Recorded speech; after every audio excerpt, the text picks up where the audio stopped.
పని కూడా అట్లా ఉంటుంది. పైసలు అడగకండి కిందికి అయితే రాగారా మరి ఒప్పుకోవాలి. ఏం ఒప్పుకోవాలి పైసలు మళ్ళీ ఇప్పుడు నాకు తిండికి లేదు మళ్ళీ ఇండియాలో ఇది నాకున్నాయి నేను తెగించుకుంటా ఇద్దరు పోయినట్టు అర్థం చేసుకోవాలి అవి. అరే మాట చెప్పింది కరెక్ట్ చెప్పాలన్నా మరి మీరే నువ్వు చెప్ప దగ్గరకు వచ్చి రవేనా అని బాగా ఇచ్చారా అని చెప్పాలి. నాకు ఇవికి ఇచ్చాడు.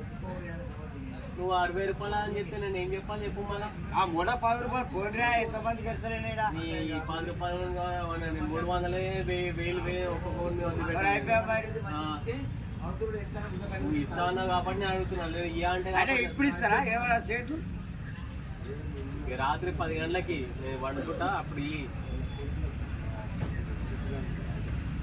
అర్థం చేసుకోవాలి బిడ్డ.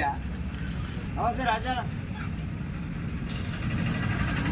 అర్థం చేసుకుని అడుగుతున్నాను మరి ఈ టైం అవుతుంది 12 అవుతుంది. తిన్నారా నేను తిన్నాను మనదాకా పోసి పోసి అవును సకే అవునే కరెక్ట్ నేనేమని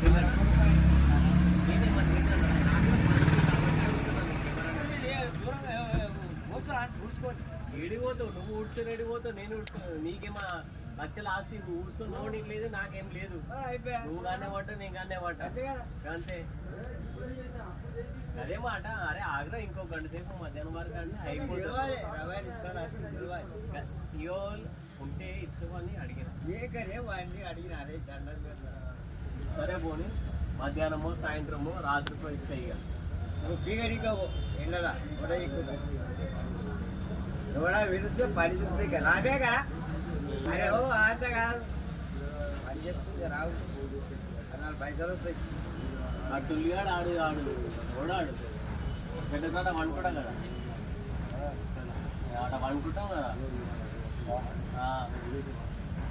షెటర్ లేకపోవచ్చు లేపి ముసలోడు కాదు వయసోడు షెటర్ లేపాలి లేపిన 3 సంచులు వేయన్నాడు.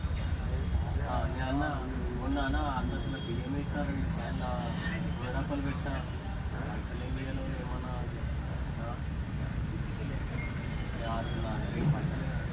ఎన్ని అనుకుంటాయి అనుకుంటాయి